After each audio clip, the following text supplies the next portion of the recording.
नमस्कार। नमस्कार। Beautiful mind में आपका स्वागत है। आपको मालूम है कि इस कार्यक्रम में हम ऐसे शख्सियत से आपकी मुलाकात करवाते हैं जो अपने विचार और अपनी गतिविधियों से समाज में परिवर्तन लाते हैं। ऐसी ही एक शख्सियत आज हमारे साथ है। सुनील मुकेश जी, आपका बहुत बहुत स्वागत है। आप अखिल भारतीय विद्यार्थी परिषद के 1 दशक से ज़्यादा समय तक आप संगठन मंत्री रहे हैं। पूरे देश भर में विद्यार्थी परिषद को अपने हाथों से, अपने गतिविधियों से सींचा संवारा है। कई लाखों विद्यार्थियों को जो है आपने मार्गदर्शन दिया है। लेकिन आजकल आप बहुत न्यूज़ में हैं क्योंकि आपने एक किताब लिखी है। वैसे तो लोग कहते हैं कि संघ के लोग किताब वगैरह से दूर रहते हैं। एक क्रिटिसिज्म होता रहता है कि संघ में इंटेलेक्चुअल्स की कोई जगह नहीं है। तो अचानक से किताब लिखने की ज़रूरत क्यों पड़ गई? नहीं, संघ में तो किताबें लिखी गई है। शेषाद्री जी, दत्तोपंत ठेंगड़ी जी, लगातार लिखी गई है। हाँ, निश्चित रूप से जो संघ तो हमेशा ही ओपन रहा, लेकिन बहुत सारे ऐसे स्थान थे, बहुत सारी ऐसी जगहें थी जहाँ जो संघ के लिए ओपन नहीं थी। तो मुझे लगता है कि आज बहुत सारी चीज़ें ऐसी ओपन हो रही है। तो ये किताब आई है। निश्चित रूप से संघ तो ग्राउंड लेवल पर ज़्यादा काम करता है और अपने कार्य के द्वारा ज़्यादा विचार को प्रचारित करता है। लेकिन आज के समय में बहुत सारे लोग संघ के बारे में जानना चाहते हैं। नई पीढ़ी के लोग भी जानना चाहते हैं। संघ के बाहर भी ऐसे बहुत लोग हैं जो देश के लिए कुछ करना चाहते हैं। वो संघ को समझना चाहते ताकि उसके माध्यम से वो अच्छा काम कर सके। और बहुत सारे ऐसे लोग हैं कि जो अभी तक विरोध करते आए हैं, उनमें से भी कई लोग चाहते हैं कि भाई वास्तव में हम लोगों ने विरोध तो किया लेकिन संघ के बारे में जाने नहीं, जानना चाहते हैं। तो मुझे लगता है कि ये पुस्तक जो है वो उन सब लोगों के लिए उपयोगी हो, इसी उद्देश्य से मैंने कुछ प्रयास किया है। ये किताब भी बड़ा कमाल है क्योंकि आपने ये सारी चीज़ें जो लिखी है कि सन 2047 में संघ का प्रारूप किस तरह का होगा। तो ये अचानक से ये ख्याल क्यों आया? नहीं, संघ तो जो जब बना, अब एक क्योंकि आज़ादी को 100 वर्ष हो रहे हैं। अच्छा। मतलब वो विशेषता तो वो है।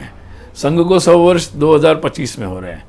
तो संघ को भी 94 ईयर्स अपने काम करते हुए। संघ तो स्थापित हुआ था आज़ादी के पहले, लगभग 20 साल पहले प्रारंभ हो गया था। तो लगातार हर कार्य की समीक्षा तो होनी चाहिए और कार्य आगे बढ़ना चाहिए। तो निश्चित रूप से एक सपना था कि भारत देश विश्वगुरु बने, दुनिया में सबसे आगे जाएं।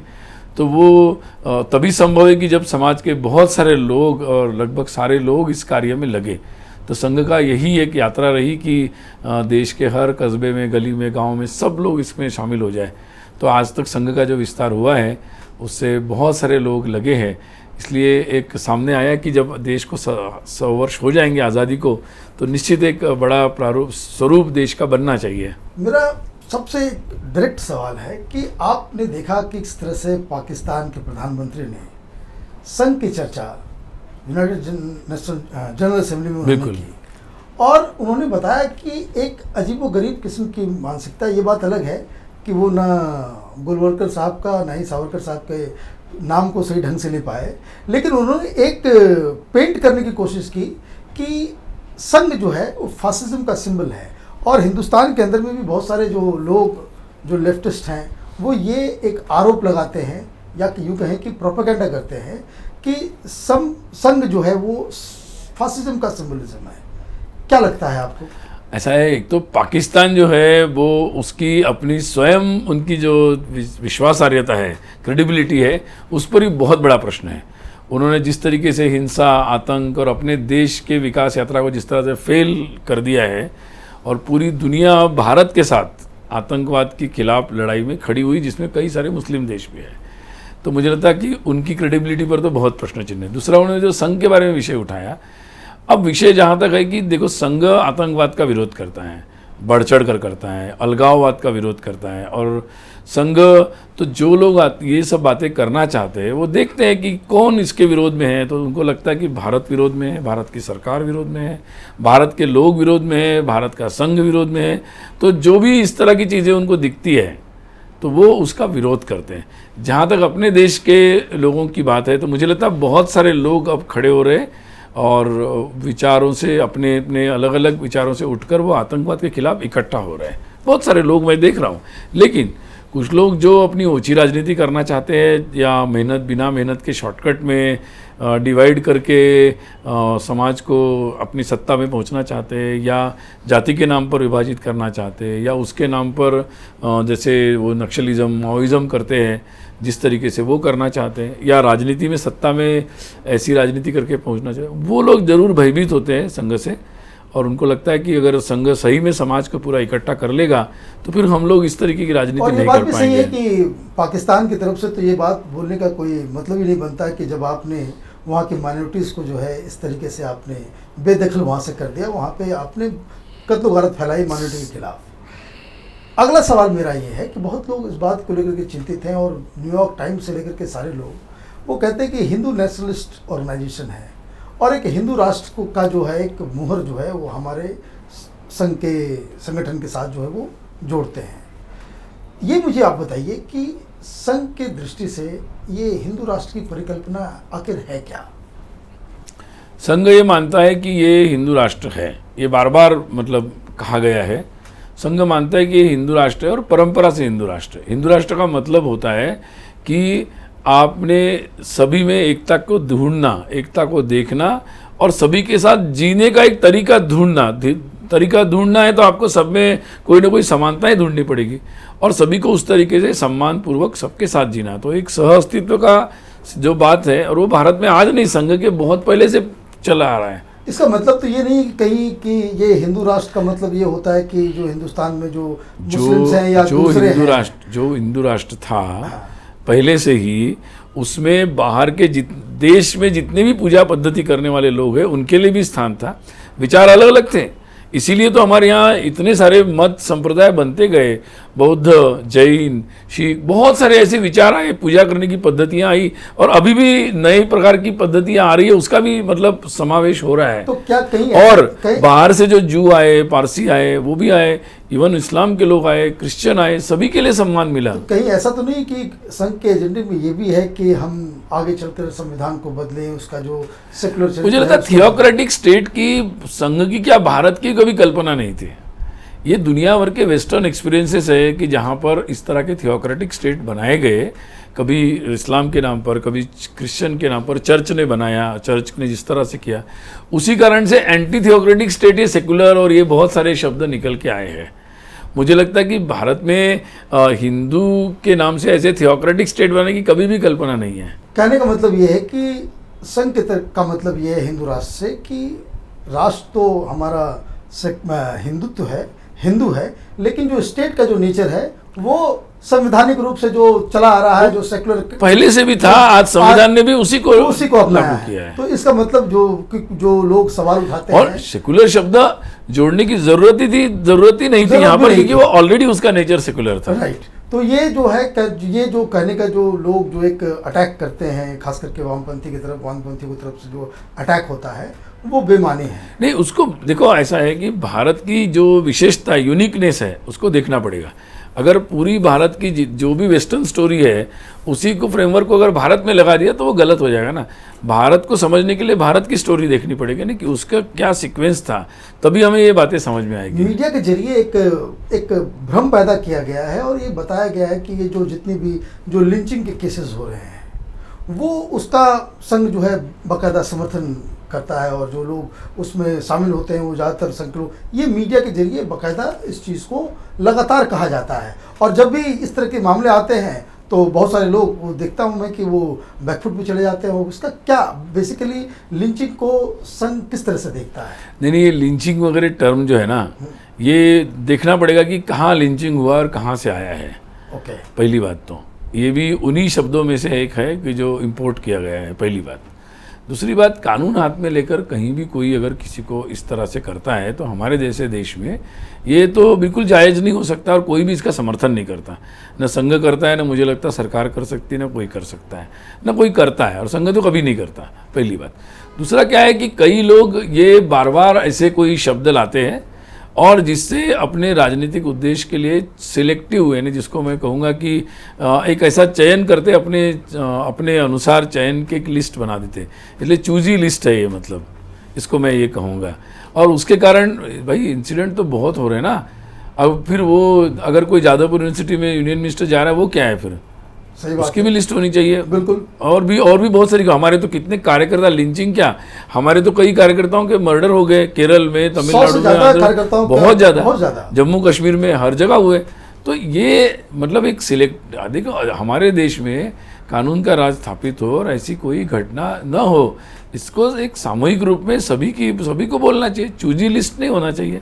तो ये कभी अवार्ड वापसी, कभी कोई, ये मुझे लगता है कि एक राजनीति में जिनको जाना है या जिनको और कुछ करना है, हमारे देश में डेमोक्रेसी है, मेहनत करना चाहिए, जनता की सेवा करना चाहिए और उससे सत्ता तक पहुंचना चाहिए। एक और जो मसला जो संघ के ऊपर लगातार कहा जाता है और बाकायदा ये भी एक लेफ्टिस्ट प्रोपेगेंडा है, राहुल गांधी ने भी इसको बहुत ज़्यादा फैलाया था कि संघ जो है वो बिल्कुल एंटी वुमन है, ये वहाँ पे संघ में कोई महिलाएं नहीं जा सकती। हालांकि ये बात पता है कि लोगों को कि संघ का एक पूरा प्रकल्प जो है वो चलता है महिलाओं के द्वारा। तो ये इस तरह के जो क्रिटिसिज्म जब होते हैं तो आप लोग को लगता नहीं है कि ये बिल्कुल ही बिना सिर पैर के आरोप लगाने वाले लोग जो हैं उनका क्या, उसके साथ आपको क्या लगता है? ऐसा है कि संघ, मैंने जैसे कहा, ज़मीन पे काम कर रहा है और संघ जब समाज में जा रहा है तो संघ तो खुले में काम करता है, मैदान में काम करता है, समाज में जाता है, संपर्क करता है। तो समाज देख रहा है, समाज टेस्ट करता है अपनी तरीके से कोई भी काम को, तो समाज टेस्ट कर रहा है, समाज को अच्छा लग रहा है, परिवारों को अच्छा लग रहा है, पुरुषों को, महिलाओं, सबको अच्छा लग रहा है समाज को, इसलिए संघ फैल रहा है, सभी जगह से जा रहा है। तो अब कुछ लोग हैं कि जो एक ही नैरेटिव लेके बैठते, एक इज़म लेके बैठते, कट पेस्ट कॉपी इज़म्स लेके चलाना चाहते हैं।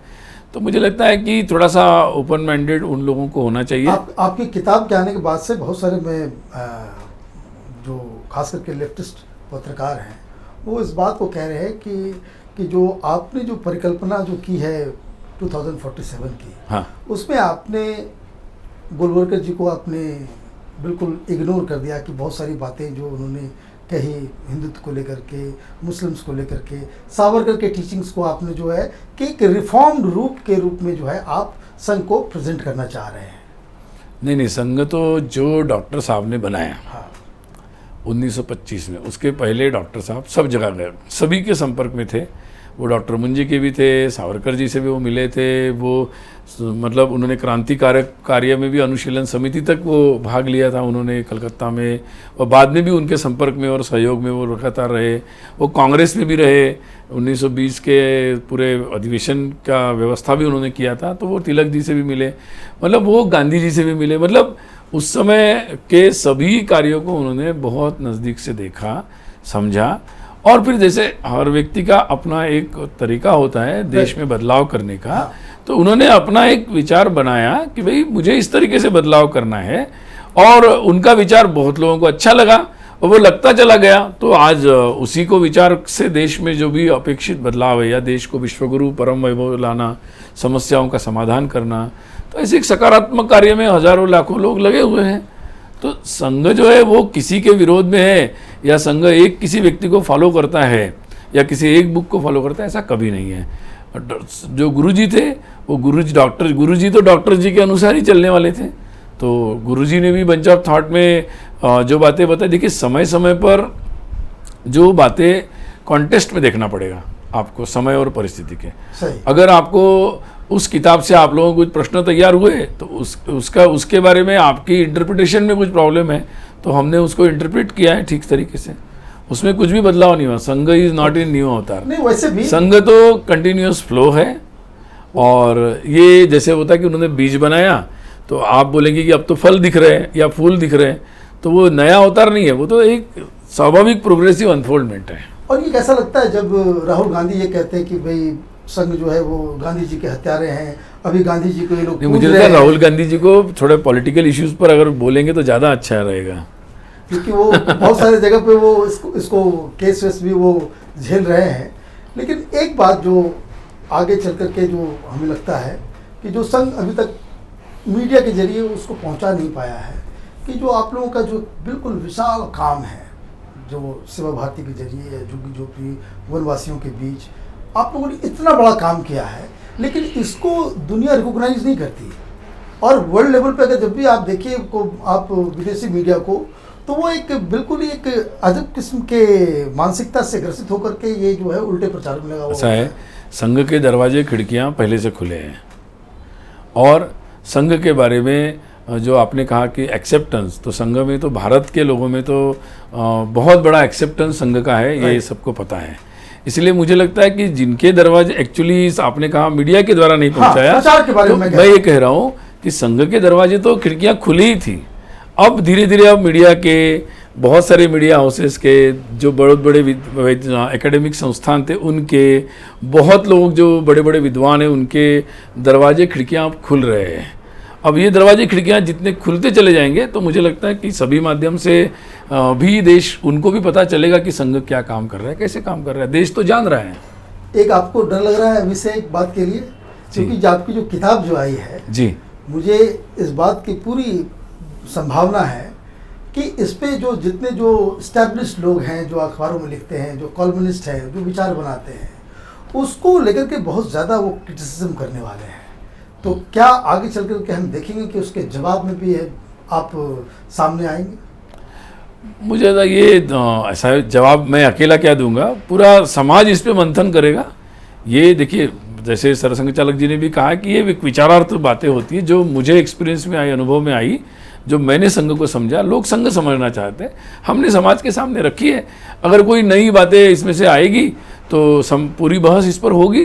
मैं अकेला क्यों, सारे लोग करेंगे और इसमें कोई नई सीखने लायक बात हमें मिलेगी तो हम भी ग्रहण करेंगे उसको, क्योंकि हमेशा हम डेमोक्रेसी में डिबेट हमारी देश की परंपरा है।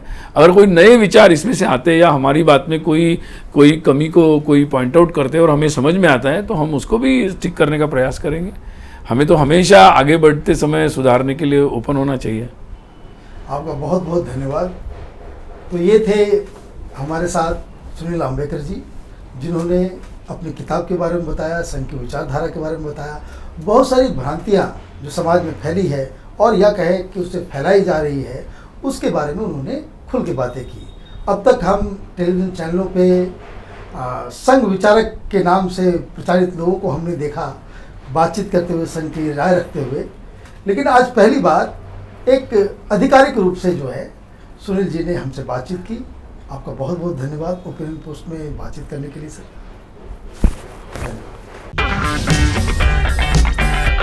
अगर आपको हमारा वीडियो पसंद आया हो तो इसे लाइक करें, हमारे चैनल को सब्सक्राइब करें और हाँ, बेल आइकन दबाना ना भूलें ताकि आप तक हमारे वीडियो की नोटिफिकेशन पहुंचती रहे।